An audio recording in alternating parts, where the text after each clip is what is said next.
தமிழரசு கட்சிக்கு எதிராக செயல்படும் கருப்பு ஆடுகள் சி.வி.கே. சிவஞானம் காட்டம். ஜெர்மனியில் விடுதலை புலிகளை சந்தித்த அனுர தொடரும் சிஐடி விசாரணை. தமிழின படுகொலைக்கான நீதி ஐநாவில் கோரிக்கை மனு அனுர அரசுக்கு நெருக்கடி. சீன அரசாங்கத்தின் மார்க்சிச கொள்கை டெல்வின் சில்வா முன்வைத்த அதிரடி கருத்து. போசா சிறைச்சாலையில் கூரையில் மீதேறி போராட்டத்தில் ஈடுபட்ட கைதிகள். ஈரானை நோக்கி பாயப்போக்கும் அமெரிக்காவின் இரும்பு பறவை. ஈரானில் ஆட்சி மாற்றம், மனம் திறந்தார் டொனால்ட் ட்ரம்ப். இலங்கை தமிழரசு கட்சிக்கு எதிராக சில கருப்பாடுகளின் செயல்பாடுகள் கண்டுபிடிக்கப்பட்டுள்ளதாகவும் அவை தொடர்பில் உரிய நடவடிக்கைகள் எடுக்கப்படும் எனவும் அக்கட்சியின் பதில் தலைவர் சி.வி.கே. சிவஞானம் எச்சரிக்கை விடுத்துள்ளார். வலிவடக்கு பிரதேச சபையின் தவிசாளர் தெரிவு தொடர்பில் ஊடகங்களுக்கு கருத்து தெரிவிக்கும் போதே அவர் இதனை கூறியுள்ளார். தொடர்ந்தும் கருத்து தெரிவித்த அவர், வலிவடக்கு பிரதேச சபை விடயத்தில் தமிழரசு கட்சியின் உறுப்பினர் ஒருவர் தமது பணிப்புரைக்கு மாறாக செயற்பட்டுள்ளமையை ஏற்றுக்கொள்ள முடியாத ஒரு செயற்பாடாகும். இதற்கு கட்சி சார்பில் உரிய நடவடிக்கை எடுக்கப்படும். இவ்வாறான நடவடிக்கைகள் ஏமாற்றத்திற்குரியது. எனினும் வலிவடக்கு பிரதேச சபையில் தவிசாளராக தெரிவு செய்யப்பட்டுள்ள தமது உறுப்பினர் தமிழ் தேசியத்தோடு ஒன்றிணைந்து செயல்படுவார் என அவர் மேலும் கூறியுள்ளார். இலங்கை அரசால் ஈழத்தமிழர்களுக்கு எதிராக நடைபெற்ற இனப்படுகொலைக்கு நீதி கோரி ஐக்கிய நாடுகள் மனித உரிமைகள் ஆணையாளரிடம் மனு ஒன்று சமர்ப்பிக்கப்பட்டுள்ளது. இந்த மனுவை பிரித்தானியாவில் உள்ள ஈழத்தமிழ் அமைப்பு ஒன்று கையெழுத்துள்ளது. தற்போது நடைபெற்று வரும் ஐநா மனித உரிமைகள் பேரவையின் 59வது கூட்டத்தொடரின் போது இந்த மனு கையளிக்கப்பட்டது. ஒவ்வொரு ஆண்டும் இதே கூட்டத்தொடரில் இலங்கையின் போர்க்காலத்தில் தமிழர்களுக்கு எதிராக மேற்கொள்ளப்பட்ட படுகொலைகளை பற்றி சர்வதேச விசாரணைகள் மற்றும் நீதிமுறை நடவடிக்கைகள் மேற்கொள்ளப்பட வேண்டும் என்ற கோரிக்கைகள் தொடர்ந்து முன்வைக்கப்படுகின்றமை குறிப்பிடத்தக்கது. போசா சிறைச்சாலையில் கைதிகள் குழு ஒன்று சிறைச்சாலையின் கூரை மீது எதிர்ப்பு போராட்டம் ஒன்றை முன்னெடுத்துள்ளனர். சுமார் 5 கைதிகள் நேற்று காலை தொடக்கம் இவ்வாறு சிறைச்சாலையின் கூரை மீது ஏறி போராட்டத்தை மேற்கொண்டுள்ளனர். சிறைச்சாலையில் அடிக்கடி மேற்கொள்ளப்படும் தேடுதல் நடவடிக்கைகளுக்கு எதிர்ப்பு தெரிவித்து இந்த எதிர்ப்பு போராட்டம் முன்னெடுக்கப்பட்டுள்ளது. குறித்த சோதனை நடவடிக்கைகள் காரணமாக தங்களுக்கு இடையூறு மற்றும் அசௌகரியங்கள் ஏற்படுவதாக சிறை கைதிகள் குற்றம் சாட்டியுள்ளமையும் குறிப்பிடத்தக்கது.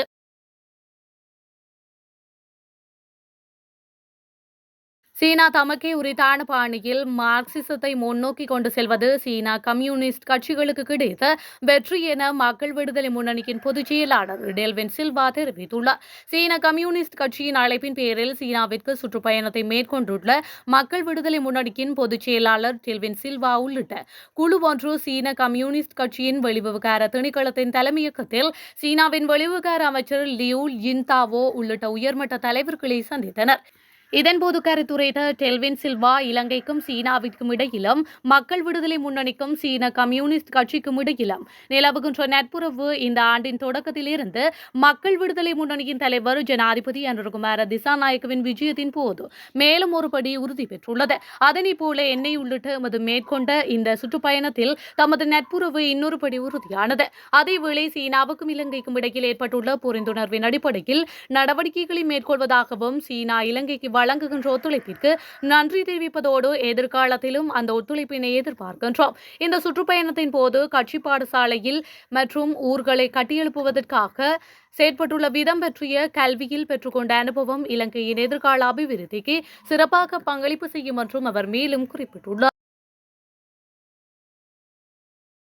ஈரானின் ஃபார்டோ அணு உற்பத்தி நிலையத்தை தகர்த்த பங்கர் பஸ்டர் வகை வெடிகுண்டுகளை பயன்படுத்துவது தொடர்பில் தனது ராணுவ ஆலோசகர்களிடம் அமெரிக்க ஜனாதிபதி கேள்வி எழுப்பியுள்ளார். சுமார் 30,000 பவுன்கள் எடை கொண்ட மேசிவ் ஆர்டனன்ஸ் பெனிரேட்டர் என்ற பெயரிலான பங்கர் பஸ்டர் வகை குண்டுகள் அமெரிக்க ஆயுத களஞ்சியத்தில் உள்ளன. ஆனால் இஸ்ரேலுக்கோ இந்த வகை குண்டுகளோ அவற்றை பயன்படுத்த தேவையான பெரிய ரக விமானங்களோ இல்லை. ஃபார்டோ அணு உற்பத்தி நிலையம் மிக ஆழத்தில் பாறை அமைப்புகளுக்குள் உருவாக்கப்பட்டுள்ளது. எனவே இஸ்ரேலின் விமான தாக்குதல்களால் அதற்கு எந்த சேதத்தையும் ஏற்படுத்த முடியாது. இந்த நிலையில் ஃபார்டோ அணு உற்பத்தி நிலையத்தை அழிக்க இஸ்ரேல் அமெரிக்காவின் உதவியை நாடியுள்ளது. இவ்வாறானதொரு பின்னணியில் இந்த எம்ஓபி குண்டுகள் ஃபார்டோவை அழிக்கக்கூடியவை என அமெரிக்க அதிகாரிகள் ட்ரம்பிடம் தெரிவித்துள்ள சூழலில் இஸ்ரேலுக்கு உதவுவது தொடர்பில் ஆராயப்பட்டு வருகின்றமையும் குறிப்பிடத்தக்கது.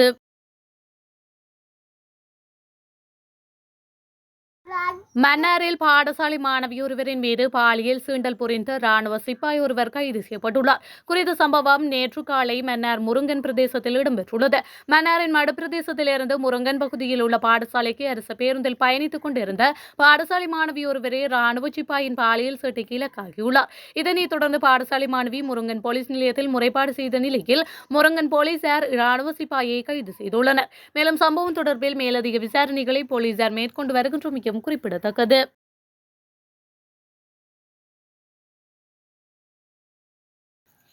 ஈரானில் தற்போதைய ஆட்சி வீழ்ச்சியடைய வாய்ப்புள்ளதாக அமெரிக்க ஜனாதிபதி டொனால்டு ட்ரம்ப் தெரிவித்துள்ளார். நிச்சயமாக எதுவும் நடக்கலாம் இல்லையா?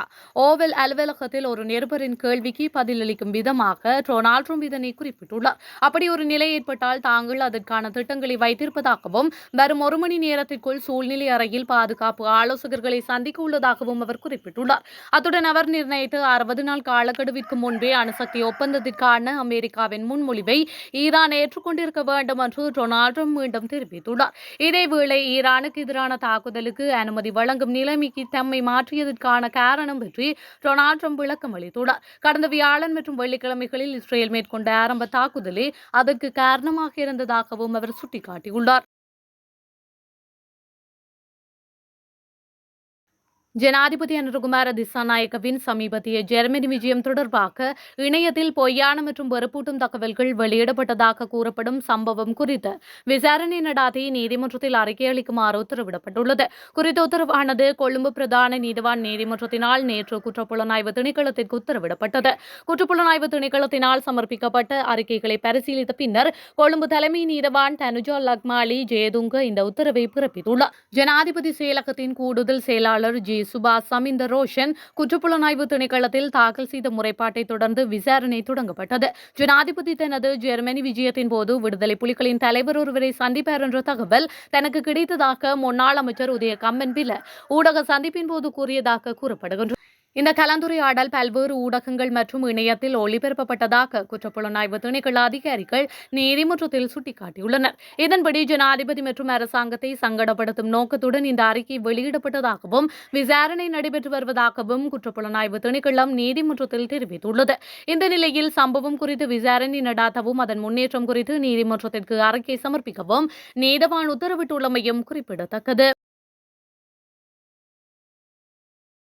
இலங்கை தமிழரசுக் கட்சிக்கு எதிராக சில கருப்பாடுகளின் செயல்பாடுகள் கண்டுபிடிக்கப்பட்டுள்ளதாகவும் அவை தொடர்பில் உரிய நடவடிக்கைகள் எடுக்கப்படும் எனவும் அக்கட்சியின் பதில் தலைவர் CVK சிவஞானம் எச்சரிக்கை விடுத்துள்ளார். வலிவடக்கு பிரதேச சபையின் தவிசாளர் தெரிவு தொடர்பில் ஊடகங்களுக்கு கருத்து தெரிவிக்கும் போதே அவர் இதனை கூறியுள்ளார். தொடர்ந்தும் கருத்து தெரிவித்த அவர் வலிவடக்கு பிரதேச சபை விடயத்தில் தமிழரசுக் கட்சியின் உறுப்பினர் ஒருவர் தமது பணிப்புரைக்கு மாறாக செயற்பட்டுள்ளமையை ஏற்றுக்கொள்ள முடியாத ஒரு செயற்பாடாகும். இதற்கு கட்சி சார்பில் உரிய நடவடிக்கை எடுக்கப்படும்.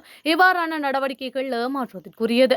எனினும் வலிவடக்கு பிரதேச சபையில் தவிசாளராக தெரிவு செய்யப்பட்டுள்ள தமது உறுப்பினர் தமிழ் தேசியத்தோடு ஒன்றிணைந்து செயல்படுவார் என அவர் மேலும் கூறியுள்ளார்.